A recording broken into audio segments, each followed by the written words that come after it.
Terry, did you want to be here the last 4 days, last week, inside the courtroom? I love spending time with my daughters and have them hear what they had to say, but in this case, I didn't want to be here because I wanted them to speak totally freely and without the discomfort of being in my presence if they had something to say. Is that why you weren't here? Absolutely, yes. We're going to cut to the chase on a lot of things because I made counsel a promise that I would have you in less than an hour. Wow. And so I'm going to be true to my word here. It's 10 o'clock. We'll be done before 11. Okay? I want to talk about skiing. Tell the jury about your ski experience. What type of skier were you? At that time, or do you want some background? We don't need a whole lot of background. Okay. Back in 2016, what type of skier were you? I was advanced intermediate. There was no places I would go except serious bumps, narrow little gulches, and I didn't do any big jumps. So other than that, I would go just about anywhere. Okay. How often would you ski? 2 to 3 times per week. Okay. For how many years? Well, I started 37 years ago. It was a winter sport for my family. We lived at high elevation. Okay. And in all of your years, other than the ski collision with Ms. Paltrow, have you ever been in another ski accident? Never. Never. Have you ever skied with the ski patrol? As a matter of fact, I had the good fortune. I learned to ski from a family that owned a ski resort. They were relation, and they would come out to Snowbird, and they were, I think it was a whole family run operation with 8 children, and so they were ski patrollers and they were instructors, and I had the very best of company every winter for a week when the kids were out of school. And then I had the good fortune of having a Lions Club friend, Scott, who's still a dear friend, that lives up in Spokane, and he was a ski patroller for Targhee, and he said, "Terry, come up with me, on this weekend." And I said, "I'll slow you down." And he said, "You know what? Just follow me and do what I do." And that's what I did. And I had the good fortune of spending a lot of time with Scott and seeing and observing what ski patrols do and how they calm people down and reassure them they're going to be okay. So I really appreciated that and experience. So it sounds like you've skied at Snowbird, skied at Targhee. Had you ever skied at Deer Valley on the day of the collision? No. That was your first time ever skiing at Deer Valley? It was. Okay. Let's talk about that day. Couple of preliminary things. I asked Ms. Paltrow on Friday how tall she was. How tall are you? I think I'm now 5'5". Okay. And what was your weight at the time of the collision? Well, in the VA, you don't take anything off. Whatever you walk in with, your coats, heavy coats in wintertime, boots, wallets. I give that excuse to when I How much did you weigh about? Fully dressed, or undressed, probably 63, 62 pounds, 163, 162. Okay, all right. So the jury's heard about meetup groups. What is a meetup group? A meetup group was just a lifesaver for me, being new to this area. Hard to accumulate friends, and so when a fellow that I was on a hike with, a new fellow, said, "Have you heard of meetup?" And I hadn't. So he says, "Look it up and sign up," and I did, and it was a wonderful organization of groups of people where you had a shared interest, whether it was dancing or concerts or skiing. And so I signed up and joined some groups, and it was really a life changer. Okay, so my understanding is the day of this ski collision, you were with kind of a group of people in the meetup group. Is that fair? That's right. All right. Did the group have a plan? I mean, were you the organizer of that meetup group that day? No, I was not. I'd asked Kurt to take that over because I planned on being gone that day, and Kirk organized that. Okay. It sounds like obviously you weren't gone that day. You ended up being able to make it. I came back a little early from wherever I was and just said, "Oh, I'm going to go ski today." And I happened to see on the list that day also was a lady that I had met when I first moved here, and she happened to be a ski instructor at Canyons, but she had been at Deer Valley as well. And so I called and said, Debbie, I'm going to go. I'll pick you up. So I picked her up at Kimball Junction on the way and went there with her and dropped her off with the skis. And we met the group, and I asked her if it'd be okay if she let our group out because she's very familiar with Deer Valley. And so she said yes and gave us the rules of the road. Would you like to hear that? So the meetup group, you guys kind of ski all together-ish? Well, and this skiing meetup group is unusual. It's like herding cats. You've got those who just want to go, and they kind of know who one another is, and so they go ahead and group up, and sometimes I wind up skiing with the beginners and getting them started and making them comfortable. And so they don't stay together well. We meet, usually we'll say, let's meet at Al's at 1:30, and so that's what we do. Okay, so you mentioned we set forth the rules of the road for that day. What were the rules of the road that day? Well, the only rules of the road, we are pretty familiar with the rules of the road, so we don't go over that at the time, but Debbie just said, we're going to start down Bandana because that's how we'll get to the blacks who are really good skiing. So our group knew that's where we're headed. And she said, whatever you do on Bandana, do not go down the middle of the run. Why not? It's packed and crowded with people. She said, go down the edges. She said, it'll be clear. And so when I came over the edge of the hill, there were heads bobbing in the middle. It was just compacted with little heads and big tall heads, and I just diagonaled. I went straight over to the right edge of that run. And is that where you stayed prior to the collision? I did. I stayed there the whole time because it was wide open. So you were over to the right side to avoid the people. Did it have anything to do with your vision? There's been a lot of discussion about your right eye problem. Yes. And we'll talk about that in a few minutes. But skiing on the right side of the run, did that have anything to do with your right eye? Yeah, maybe that's one of the things, yes. Okay. We'll talk about your vision in just a couple minutes, but Sure. I want to focus on the collision right now. Craig Ramone, he just testified.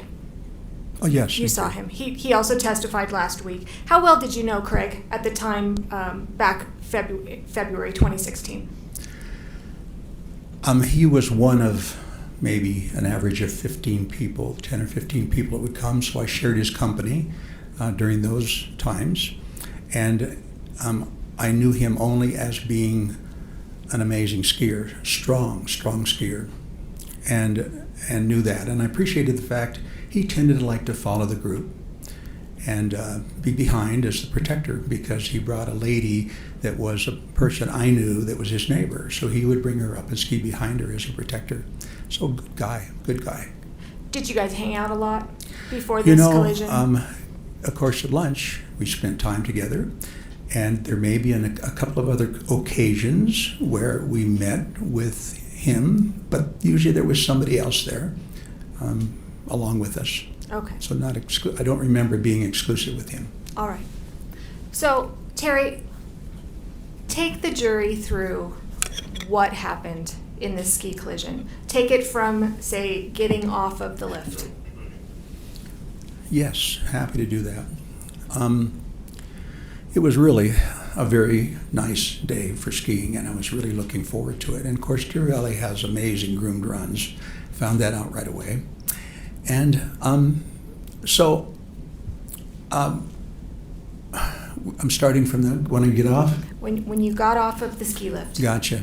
So I was on a chair with probably 4 people. I think Joanne, Debbie, Craig, and there could have been another person besides myself. And we had already met and discussed going down the right side of that run, or going down the sides. And so I came over the top of the hill and saw that and headed for the right side, and I'll pick it up there. And everyone just kind of dispersed, some more to the right and more to the left. And I remember looking and seeing no one. And generally, beginner runs, people are afraid of the off-piste, of the off-groomers, and so they stay away from that area where the snow is piled up. And off-piste can be a rough ride. If you have to divert and run out in there, some skiers can't make it through there easy. It's a lot of bumps. So I went right down the run and started just making nice soft turns and staying within that boundary. It could have been as much as 5 yards wide, but it might have been more like 5 or 6 feet. Can't imagine and can't remember. Lots of room. And so I'm just skiing easy and paying attention, and all of a sudden in front of me is 2 big signs. I've never seen that big of slow down signs. It seemed like they were 4 by 8, like a 4 by 8 sheet of plywood size high, with great big letters, slow down. I went, whoa, and I'm looking around, and the crowd's about the same as me, and speed-wise. And so did you pay attention to the sign? I did, and I backed off of whatever I was doing, and then another big sign, like 10 feet away, the same 4 by 8 sheet up there, big letters. Well, they're serious, must be lots of merging trails down here. So I just backed off, and again, the skiers were on my left. We were all about the same speed.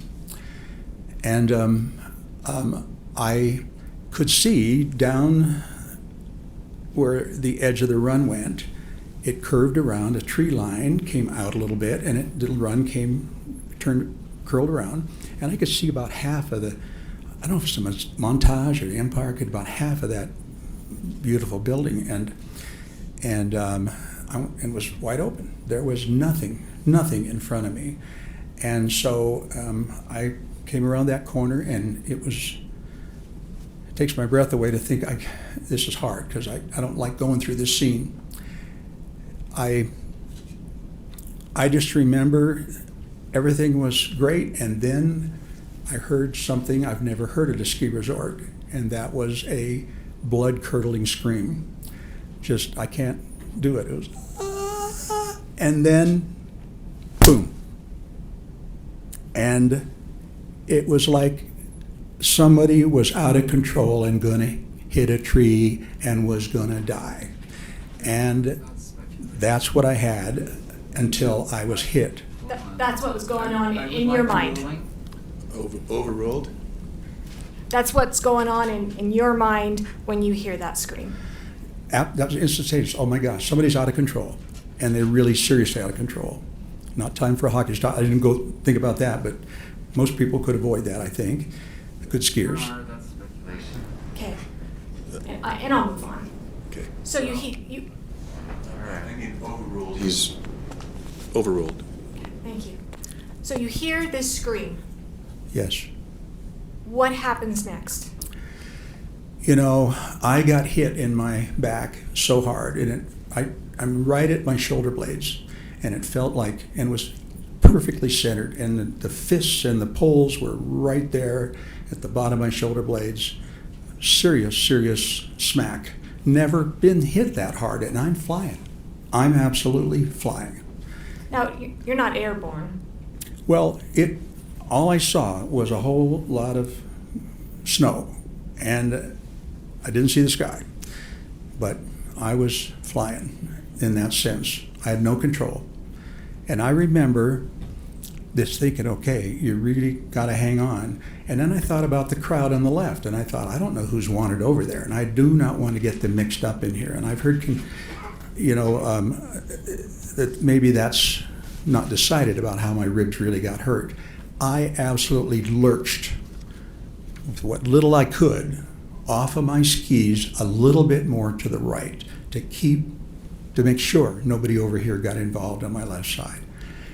And then it was like the ground's coming up, nobody in front of me, just me going to the ground, and you're falling far further than 90 degrees like you'd fall on a floor. You got that extra, and so it's quite a ways to hit the ground. And I just said, okay, you got to protect your face, and your head, and that's the last thing I remember. It didn't happen. I did glance over and saw, just out of the corner of my eye, I could see, not glance over, but I could see somebody going by, and I'm going, okay, they're safe. Last thing I remember, everything's black. Did the person who struck you land on top of you?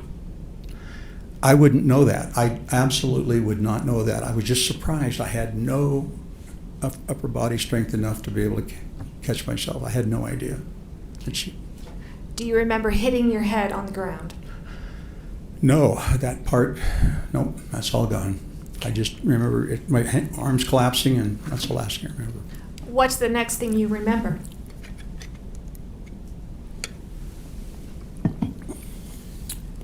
I'm getting an adrenaline rush here, I guess, living this again. Just being here and present, too. And let me just stop you really quick. You said you're getting an adrenaline rush. Is this something that you enjoy? Adrenaline rush? Not this No. kind. Yeah. Not now. Okay. All right. So what's the first thing that you remember? Or the next thing that you remember after Well, you're yes. on the ground? The first I remember is everything is still black, like I'm unconscious, but it's like my subconscious is going into protection mode, like, you better pay attention here and listen to what's being said to you. And all I could recognize was that someone was really angry at me. And it was a man, and it didn't come out clear in the beginning. I couldn't really hear what he was saying, but I just knew he was mad, and he was right above me, right close to me. And I'm feeling a little afraid, and I tried to move, and I could not move a limb. I couldn't move my head. I couldn't move my body. Nothing was responding. Just this message I was getting. And the next thing, it became a little more clear, and I heard him say, "Do you realize that you weren't skiing under the rules? You hit somebody. You hurt somebody." And just insistent that I was the bad guy. And that's why I said, this has got to be a husband or boyfriend that's really mad at me. And I sound like a big... Did you know who he was? I had no idea. No idea. It Okay. was just a very angry person trying to bully me into believing something that I didn't think could happen, was I heard a woman's voice, right? Again, couldn't move. And about the third time he went through that, and it's getting louder, and I could start to understand what he was saying, and he was really insistent that I was doing something wrong and hit somebody. And I remember in desperation, because I couldn't move anything, I couldn't fight. I couldn't fight. Who's going to try? And I tried moving something, and I could move my skis a little bit. I could just feel just below my knee. I could just slide my skis a little bit, and that's an important point. My skis are still on. They're still on, and I'm thinking I got to placate this guy. He's really mad. If he decided he wanted to jump on me right now, he could finish me off. I remember saying, Okay, now you're twice. You're whispering. I that, know but- I am, but because maybe- that's what I heard. Nothing was coming out. My lips were moving, my tongue was moving. There was nothing coming out of my mouth, and my heart rate went up again. Okay. Okay? It looked like what you were mouthing was, "I'm sorry. I'm sorry. And I was just going, I can't believe it. I thought, try again. I'm sorry. Nothing was coming out. And to me, I heard nothing. When you kind of mumbled, whispered, whatever you want to call it, "I'm sorry," was that you apologizing for causing the accident? No, absolutely not. I was trying to placate this man in the only defensive manner that I could. Okay. You've talked about the man who was yelling at you. Miss Paltrow last week talked about, admitted that she was kind of cussing you out as well. Do you remember any conversation that you had or anything that she said to you? Absolutely not. There was one voice that my brain was focused on. Thank God, I guess. And that was self-protection, I guess. I only heard a male voice, a mad, angry male voice. I heard nothing. Maybe that happened before I came to that point in consciousness. Were you still on the ground at this time? Still on the ground, absolutely, face down Okay. on How the ground. how did you end up getting up? Well, that's a story too, but basically, I heard Craig saying, "Terry, are you okay?" Now, this is Craig Ramone. Well, at that point, I didn't identify his voice. Things were a little strange yet. And I heard, Terry, are you okay? And about the third time it hit me, is here to help me. I didn't, at that point, except an angry man was there. And I said, oh my gosh. And I went through, and I looked up and I could see Craig standing there above me, 8 or 10 feet. And on his immediate left, my right, was a man in an all green outfit and with a helmet on and ski goggles and, looked good. And I thought, oh, he's here to help me, right? He looks like he's from Deer Valley. And so I was going through the things, answering his question about, that were my thoughts. Now back to my injuries. Craig is saying, are you okay? And I said, oh, my ribs are so sore. There's just this really deep throbbing purple pain here. And then I said, my vision is swimming with sparks. And they were unusual sparks. I'm going, is that my retina? Is that my eyes? And it wasn't a retinal detachment, a retinal hole or anything. And I'm going, that's my brain. I'm thinking, those sparks are my brain. And all this time, you're still on the ground. I'm actually, the next point is that after I tell him about my ears my ears are buzzing. Oh, and my brain is like it's on Novocaine. And then I realized, oh, I'm not seeing, I missed a spot. And that's where I looked up and couldn't see them and got frightened about that. And I realized, going, oh my, what's going on? And then I went like this and go, oh. Happy I could see. So I missed that part. That happened before I started telling what all is wrong with me, answering his question. And then Craig said to me, as I remember, of course my brains are a little bit stretched out of place, and I remember him saying, do you know who you are? And what I thought I said was, oh my gosh, I can feel this pathway in my brain. It's going around and trying to figure out who I am. And yes, I know I'm Terry. And then he said, do you know where you are? And I said, I know I'm skiing, but I don't know where I am. And that's when the man in green took off. I was kind of noticing that he really wasn't interested in what I had to say. He wasn't asking questions.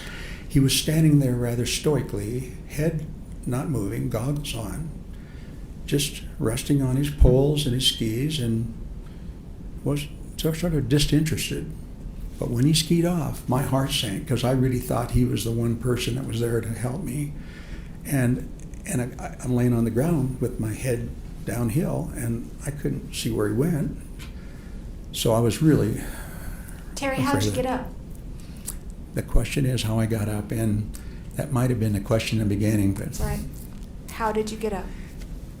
I realized that I was getting cold, and snow was packed in around me. I was starting to get a little shivery, maybe from a little shockish maybe, and I got to go. I got to get my skis downhill.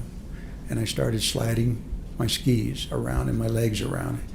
I think Craig must have been shell-shocked about this guy leaving too. I don't know what he thought, but I remember getting my skis around, and it's so painful every time you have to contract your... Terry. Thank you. How did you get up? Thank you. That is one of my habits. I just focus. After I got halfway around, a man showed up in front of me, and I thought he came from the right. And I don't remember if he said one word to me. He just reached down and grabbed me and jerked me up on my feet, which I was not ready to be up on my feet. My head's swimming. I'm in pain, worried about falling down again and breaking a rib, puncturing a lung. He gets me up, and I'm on the edge of the run, so it's bumpy. It's hard to get my skis under me, and I'm stomping down the snow and trying to get them in a spot. Got my poles wedged in, and I think I've got it in stability, and he's gone. And this time, I could see him. I could watch him go all the way down the hill. And I'm up. I'm standing up, but am I feeling safe? No. People are going by, shh, shh, shh, you know. And I'm thinking, man, I do not want to get hit again. My understanding is that you and Craig tried to ski down a little ways, but then didn't quite make it too far. Is that accurate? Yeah, he said, you think you can ski? And I'm thinking, if the option is getting left up here, I will try anything. I got to get off of here. So yes, he said, follow me, and I did. And I don't know how I was skiing. I don't think I was edging. I think I was probably snow plowing. And he finally turned around and said, Terry, stop. You've forgotten how to ski. And of course, it was just, we were trapped. And he said, I got to find help. Your Honor, there is some hearsay here. Sustain. Eventually, Craig got help, yes? Yeah, he said, I got to find help. And so he disappeared, and I just put my head down and prayed that I wouldn't get smacked into it again. I felt pretty vulnerable. And he disappeared. What happened when help arrived? You know, Whitney showed up, and I was so grateful to see someone. And Now, is that Whitney Smith? Yes, that's her name. Mm-hmm. And the jury has seen pictures, and we're going to put another picture up in just a couple minutes. Is she the one in a red jacket that there's a picture of in this case? Do you know? Yes, as a matter of yes, that's her. Mm-hmm. All right. So did she take you down on the toboggan, or how did you get down? She did. She said, "Are you okay?" kind of thing, and I don't know. It was so good. I don't remember the conversation. It was a little easy stuff, and so got in, and I remember Whitney saying to me, "Now, you got to remember these things because I'm going to ask you again later." And she told me that she was from Michigan, moved 5 years before, and had started on the ski patrol here 5 years before. She loved her job. Her name was Whitney, and that she had a horse named Titan that she wore in the years off. So she told me to remember those things. I'm going, this is a brain test. She's wanting to check if my brain's okay. And from that point on, I quit worrying about myself. I quit worrying about my injuries. It was just like, I'm going to remember this. I do not want to have any brain injuries. And I locked onto that and nothing else. And later on, she did ask me, and I could repeat it back to her exactly as she told me. And she won the women's downhill in the ski patrol women's competition. Sounds like you still remember some of these details. I was so determined to hang on to those facts, yes. Okay. All right. Once you got down, what type of medical attention did you receive? Still at the ski resort? Yeah, Whitney is not a paramedic. She's not an EMT. I didn't really expect her to have advanced knowledge about neurological testing and pupil testing and cranial nerve testing. She did a great job of doing exactly what she's supposed to do, just to be at that triage level to decide what kind of care I needed. Okay, so what type of care did you get? What type of medical treatment did you get when you got down to the bottom? No medical treatment. Okay. Am I missing something? Did you get checked out at the Instacare or anybody? Oh, after Yes. we left there.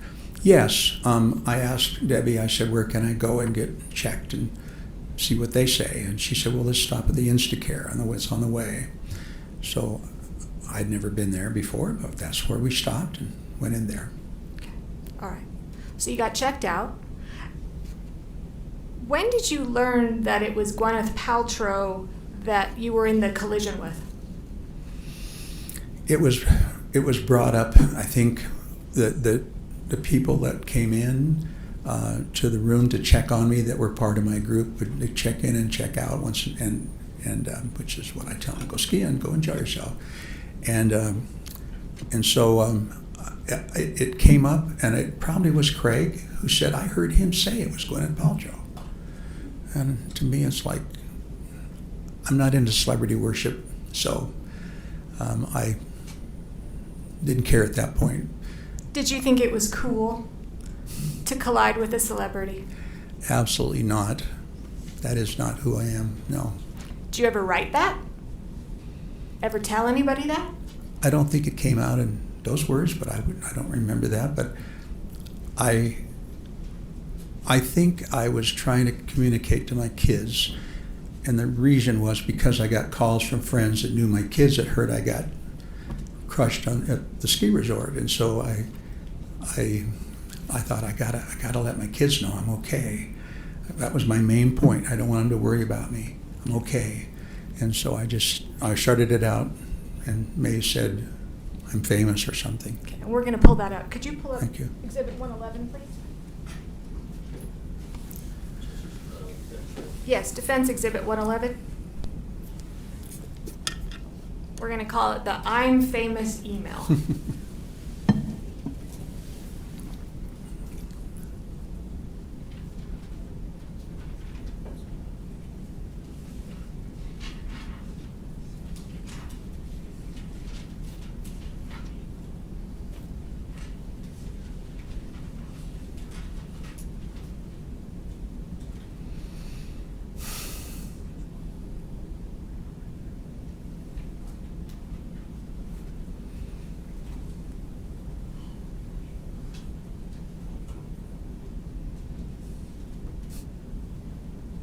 Sometimes old technology like the UMO works better than the new technology, doesn't it?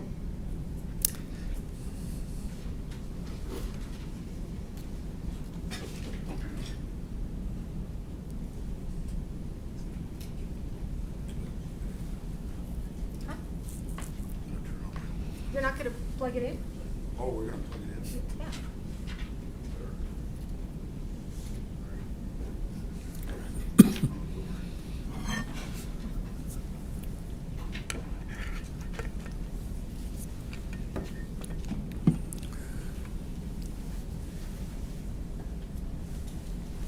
All right.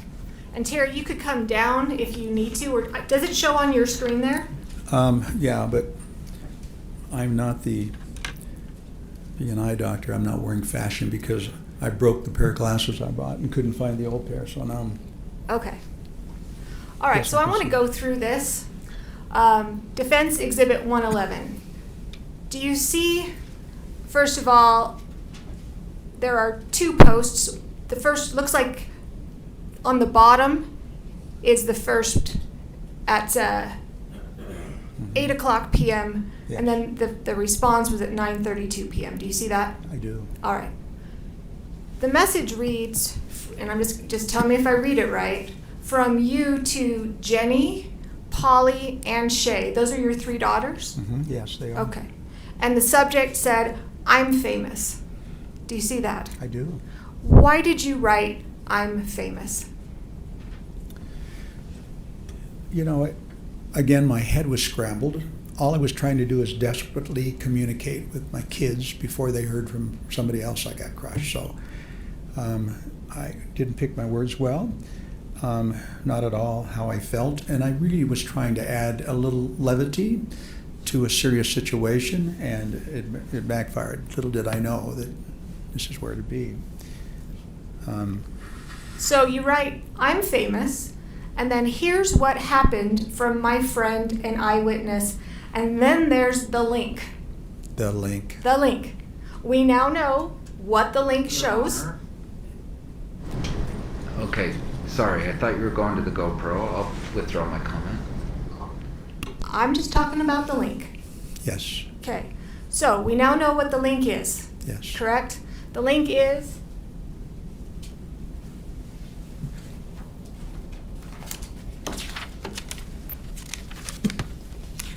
it's a really bad picture. Terrible picture. You'll get a clear picture. It's the picture of Whitney Smith. Oh, it's right there. Fantastic. Thank Okay. you. It's that, and then that leads to later comments back and forth between you and Craig. Yes.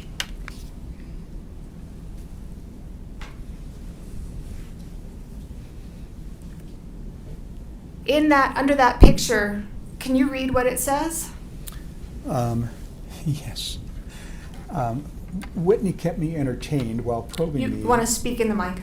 Oh, yes. Whitney kept me entertained while probing me with questions to evaluate my senses. A dedicated outdoor person and horse lover from Michigan. She also took me down in the toboggan by herself and won the DV Women's Downhill Race Contest. A sweetheart. I was grateful for her. Are those the things? First of all, did you write that under her picture? You know, I don't know what time it was added. Carlene was hurrying back from St. George, and depending, I don't know, she helped me a lot verbalize things because things weren't making sense at all in All right. communication, and she may have helped and participated in that. I don't know. Those details, are those the details that Whitney wanted you to memorize as you were taking down the toboggan? Yep. All right. Can you go back up to the emails? All right. So you send that out to your 3 daughters. I did, yes. Okay. And Shay, who testified last week, she responded to you with the top post, correct? Yes. All right. Can you read what it says? I can. Actually, let's put the subject, read what the subject says. It says, I'm famous at what cost, ? Do you know why Shay wrote that? Well, Do you know? I think she may have called me. Did she? Right after this, and so Speculation. right. Sustained. Do you remember? I'm pretty certain that she checked in on me and made a phone call, and Do you remember what you told her during the phone call? yeah, I had a chance to talk about my symptoms exactly, I think, and that I said, you know, as many people that were on that slope that day, maybe a couple hundred within that vicinity, there has to be a GoPro picture or video. If it's a helmet mount, they're going to look over just like Craig did, right? And they're going to go catch it. They hear a holler, they're going to catch it. I'm going, I just know there's one out there. We got to find that. That is the evidence we need. And so Terry, she misinterpreted. did you have a GoPro? Absolutely. I do have one, yes, but I did not have it on that day. Do you know of anybody in your ski group that had a GoPro? No, Have you ever seen a GoPro video of this accident? absolutely not. No, I would have loved to have it. It was what we needed. All right. Okay. We can take that off. Thank you.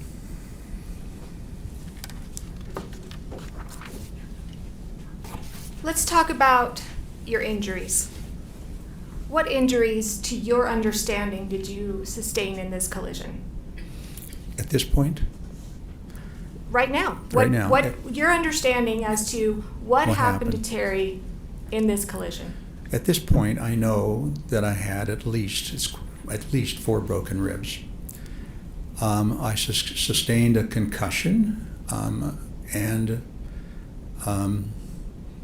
that's the 2 main factors, I think. And then later on, I had some right leg and still do right leg and anomalies, movement. It just has its own idea and thinking where it needs to be, opposed to what I'm thinking. Okay. Let's talk about how your ribs, how your brain injury, how that has affected you. Okay. Have things in your life changed? I'm like living another life now. And let's focus on, we'll kind of go step by step, different things. Physical wise, how have you changed physically since the accident? Well, I can't ski anymore. I was told that if I did and had another crash, that I could wind up full-time in a nursing home. The odds of that's very high. So no And- more skiing. Well, and I tried not to go back, and I did ski a few more times by myself just to see if I still could. I had this ungodly looking fluorescent red outfit I bought, a MIPS helmet to protect my brain better. And I thought, I can do this. This is my love and joy. I meet friends, I make friends, I stay with them the whole year. It's a year-round activity, and it's a lifelong activity. And so I tried, and I felt like I was skiing through landmines, just ridiculous. Looked ridiculous, all bright fluorescent red. Wasn't thinking very well. And then I'd have to stop every 30 yards and look back behind me to make sure no one was right behind me. Saw a reaction. And gradually gave it out just 3-4 times, and I think I was done. Okay. Before we go into more activities, what about physically? Do you have pains, aches, pains, problems? Your physical being, how are you? I'm a much more careful person. I don't take any risks and more brain damage, and I'm not sure I understand your question exactly. Have you had any kinds of balance issues or headaches? Of course, initially, that was just, my life was living in an orange chair, sitting there initially, and sleep for 12 hours and then sit for half an hour and tell Carlene I gotta go back to bed. But to be fair, it's not like that anymore. No, it's not. No. No, it's not. Let's talk about mentally. How have you seen yourself change mentally? What are some things that you've noticed or difficulties that you've had mentally? Many things I don't have the words nor the intelligence or training to explain. You have lots of words. I do. I admit. It's just, this has been a bizarre part of this process, is that I never feel like I've explained enough. It's like big gaps. I got to start from the beginning, and everyone may recognize that by going through and building a case, and they don't know what I'm talking about until I get to the subject. So everything is backwards. I'm building from the little things and then saying, oh, I'm talking about apples. They're going, I had no idea. Upside down and backwards. Communication just feels like I can't connect. And so I keep trying, desperately trying. And personality changes is not something I just know it's different. Things are weird. You ever get lost? Oh my gosh, that was among the first signs when I tried to get out and work on the green team. And wait, whoa, what's the green team? What are you talking about? I volunteer for lots of groups, probably a couple hundred hours a year at least, I would think. And green team is one of those that's significant, a large group of heavy lifters who pick up plastic and aluminum recycle after concerts, and USANA was the main one, even though we've done Liberty Park, and it's a group of maybe 15 people, and we stay up until 1 o'clock in the morning picking that up there, and recycled. The last year I worked in 2015, 23 tons, and it's not just walking, 16,000 steps on what I saw, and it's bending and stooping and lifting and picking up and dragging a bag, and it's hard work, but really bonding with a lot of people and doing that. So that's what that is. So I tried going up there, and usually I carpool, and that day I didn't. I'm usually the driver. And so I parked and went and did our thing, and it's maybe 12:30, 1 o'clock, and went back to the car and headed home. I'm going the wrong direction. I'm going, what's going on? I've done this dozens of times. I was lost. Now, just to clarify, this is since the ski crash, right? Oh, yes. Okay. And my instincts for always knowing where north is, and it's really been good having grown up in the mountains. It just was instinctual. At night, I had no instincts anymore, anyway. And so I headed just instinctually where I thought I was supposed to be and wound up north or south or somewhere else, and that happened a second time. Had that ever happened to you before this ski collision? I've never been so needing maps. And so I'm